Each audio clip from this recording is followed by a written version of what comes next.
आज की इस वीडियो में आप लोगों को बताने वाली हूँ communication and soft skill hand on exercise 4 का सलूशन। ये एक्सरसाइज आप लोगों के अपने कम्युनिकेशन स्किल के ऊपर बेस करती है। तो यहाँ पे 2 टास्क है, मैं एक एक करके टास्क बताऊंगी और एक एक करके इनके सलूशन बताऊंगी। पहले टास्क में कहता है read the statement below and read your perception of your communication skills.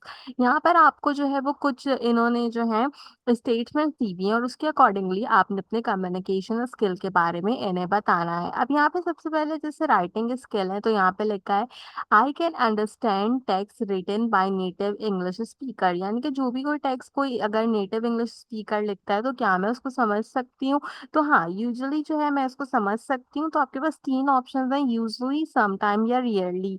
Usually का मतलब होता है कि हमेशा, सम टाइम का मतलब कभी कभार, और रेयरली का मतलब कि नहीं, मुझे थोड़ी सी डिफिकल्टी होती है इस चीज को समझने के लिए। तो आपके पास 3 कॉलम है, इन तीनों में से आपको जो भी करेक्ट आंसर अपने अकॉर्डिंगली लगता है आप वो चूज करोगे। फिर कहता है I know the basic part of formal and informal communication. मुझे फॉर्मल और इनफॉर्मल कम्युनिकेशन का बेसिक पार्ट्स पता है कि क्या होते हैं, तो बिल्कुल पता है, तो मैं यूजुअली इसमें भी कहूंगी। देन कहता है I can read a project description on the freelancing platform and decided if I am capable of doing it और नॉट। क्या आप अगर कोई फ्रीलांसिंग प्लेटफॉर्म पे किसी प्रोजेक्ट वगैरह को देखते हो तो क्या आप इतने कैपेबल हो कि आप उसके अकॉर्डिंगली बिडिंग वगैरह कर सको और उसको कर सको। तो अगर कर सकते हो तो यूजुअली, अगर आपको सम टाइम ऐसा लगता है तो आप सम टाइम चूज करोगे, और अगर आपके लिए चीज डिफिकल्ट होती है करना तो आप रियरली चूज करोगे। इस तरीके से ना अब इन्होंने चारों पार्ट्स दिए हैं यहाँ पे, जैसे राइटिंग स्किल है, फिर रीडिंग स्किल है।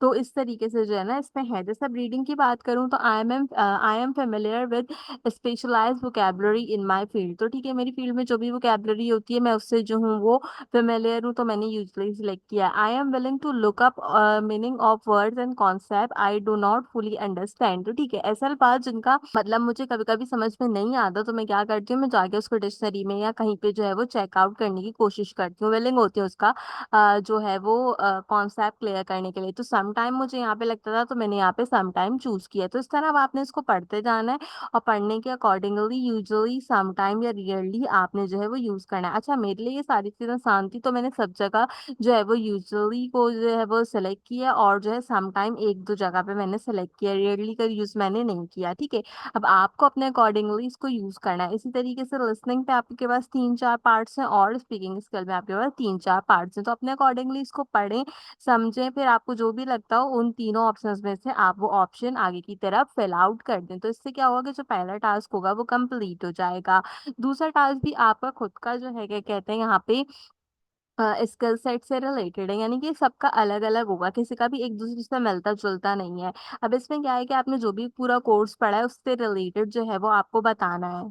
जैसे कि सबसे पहले पूछा है what are your strongest and weakest skill. आपकी स्ट्रॉन्गेस्ट और वीकेस्ट स्किल क्या है। तो मैंने कहा है कि my strongest skill is reading comprehension and my weakest skill is managing distraction while listening. यानी कि मेरी स्ट्रॉन्गेस्ट स्किल क्या है कि मैं जो भी कॉम्प्रिहेंशन होता है उसको पढ़ लेती हूँ, और वीकनेस स्किल में मैंने क्या लिखा है कि अगर कभी कभी मैं किसी की बात सुन रही हूँ, कोई चीज डिस्ट्रैक्ट हो रही है, समटाइम होता है ना आप किसी से बात कर रहे होते हैं, पीछे से कोई गुजर के जा रहा है, किसी का मोबाइल बज रहा है, कोई पेन से खेल रहा है, कोई और चीज हो रही है, तो वो सब चीजें क्या होती हैं, डिस्ट्रैक्शन होती हैं। तो ये होता है कि आप ना चाहते हुए भी उस तरफ ध्यान दे रहे होते हैं।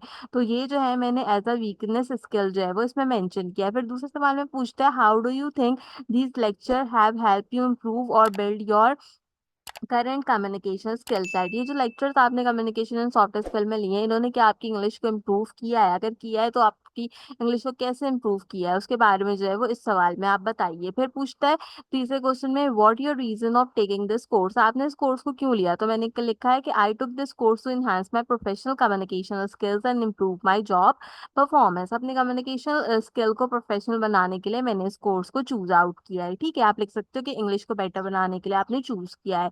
Right briefly about your career goal short term long terms. आपकी शॉर्ट टर्म्स में गोल क्या है, लॉन्ग टर्म में गोल्स क्या है, आप वो बताओ। जैसे मैंने लिखा है शॉर्ट टर्म में I am add to improve my technical skill, मैं अपने टेक्निकल स्किल्स को इम्प्रूव करना चाहती हूँ। और लॉन्ग टर्म में मैंने लिखा है I inspire to lead leadership role in my field. यानी कि मेरी जो भी फील्ड है उसके अंदर मैं जो हूँ वो एज अ लीडरशिप के accordingly as a leader working करना चाहती हूँ। अब आपके जो भी करियर गोल्स हो वो आप यहाँ पे मेंशन कर दीजिएगा। फिर फिफ्थ क्वेश्चन में पूछता है what is your familiarity level with the computer technology, आप वो कितने फेमिलियर हो कंप्यूटर टेक्नोलॉजी से। तो मैंने यहाँ पे अपने अकॉर्डिंगली लिखा है, आप अपने अकॉर्डिंगली बता दीजिएगा कि आपको कितना कंप्यूटर इस्तेमाल करना आता है और कितना नहीं आता। और अगर आपको डिफिकल्टी होती है तो कम्युनिकेशन सॉफ्ट स्किल के बाद डिजिटल स्किल से डिजिटल लिटरेसी का कोर्स कीजिए, एनरोलमेंट करेंटली ओपन है।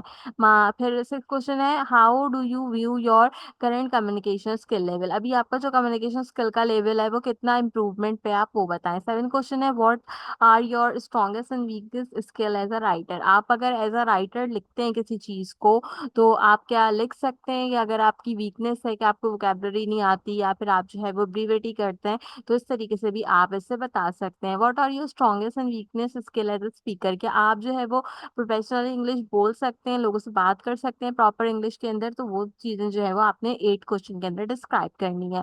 अब मैं इसके आंसर इसलिए नहीं बता रही कि वीडियो बहुत लंबी हो जाएगी और ये आपका अपना अपना कॉन्सेप्ट है, तो अपने अपने अकॉर्डिंगली इसको लिखना है आपने। क्वेश्चन नंबर 9 है what problem do you face the most when listening to a native English speaker, ये वही पहला वाला जो हमारे पास कॉन्सेप्ट था उससे रिलेटेड था। तो कुछ लोगों को प्रॉब्लम होती है कि अगर वो बहुत नेटिव स्पीकर्स को सुनने लग जाए तो उनको समटाइम जो है वो उनका एक्सेंट या फिर उनकी जो स्पीड होती है, जो उनकी वोकैबुलरी होती है वो समझने में मुश्किल होती है, तो वो आप बता सकते हैं। Last but not the least इन्होंने आपको टास्क दिया है कि आपने अपने फोन या लैपटॉप का वॉइस रिकॉर्डर जो है वो ओपन अप करना है, ओपन अप करके 3 मिनट का डायलॉग करना है खुद के साथ, यानी कि 3 मिनट आप इंग्लिश में जो है वो कुछ भी बोलकर जो है वो कंसीडर आउट करें, और उसके बाद वो जो 3 मिनट आप बोल लें उसके बाद आप सुन के देखें कि आपको क्या लगता है वहां पे। तो मैंने यहाँ पे लिखा है upon listening to my recording I notice hesitation and minor mispronunciation which I need to work on, मैंने देखा कि समटाइम क्या होता है कि कभी कभी लोग जैसे आप लोग करेंगे तो आप लोग थोड़ा बहुत हेजिटेट करेंगे और कभी कभी मिस प्रोनाउंसिएशन जो होती है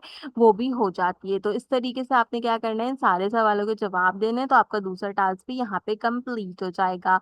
कम्युनिकेशन और सॉफ्ट स्किल की फोर्थ एक्सरसाइज थी जो कि लास्ट एक्सरसाइज थी। अगर आपने कोई भी एक्सरसाइज वगैरह सबमिट नहीं कराई है अब तक इसकी, तो मेरे चैनल से देख के ऑल एक्सरसाइज को बना लीजिए, वीक 12 के अंदर सबमिट कराइएगा। अगर आपने अब तक बैच 8 में इनरोलमेंट नहीं किए तो उसकी इनरोलमेंट ओपन है, आप उसमें इनरोल्ड आउट भी कर सकते हैं, उसकी वीडियो भी चैनल पे मौजूद है। फ्रीलांसिंग की एंड ऑन एक्सरसाइज 4 का सोल्यूशन भी अपलोड कर दिया, अगर आपने वो भी चेकआउट नहीं किया तो उसे भी चेकआउट कर लीजिए। आज की वीडियो के लिए बस इतना ही, आपसे मुलाकात करूंगी अगले वीडियो में किसी और अच्छे टॉपिक के साथ, तब तक के लिए मुझे दीजिए इजाजत।